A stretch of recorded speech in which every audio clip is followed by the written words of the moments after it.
اور کراچی میں public transport کے سب سے بڑے منصوبے کی تیاریاں، ریڈ لائن بس منصوبے کے آغاز میں تمام رکاوٹیں دور۔ 69 ارب کی لاگت سے منصوبے کی تعمیر کا آغاز 90 روز میں شروع ہوگا۔ 213 بسیں چلائی جائیں گی۔ وزیر ٹرانسپورٹ اویس شاہ کہتے ہیں کہ روٹ پر ڈرینیج لائن کے ساتھ سڑکوں کی تعمیر بھی ہوگی۔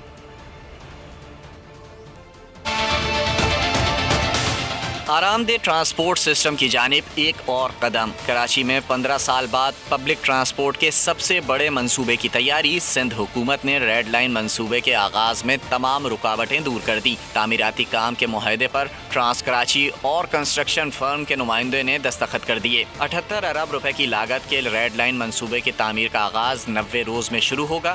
صوبائی وزیر ٹرانسپورٹ کے مطابق 26 کلومیٹر طویل ریڈ لائن BRT میں 24 اسٹیشنز ہوں گے۔ 213 بسیں چلیں گی۔ روٹ پر ڈرینیج لائن کے ساتھ سڑکوں کی تعمیر بھی ہوگی۔ منصوبے کے لیے ADB اور دیگر انٹرنیشنل ڈونرز نے فنڈنگ کی ہے۔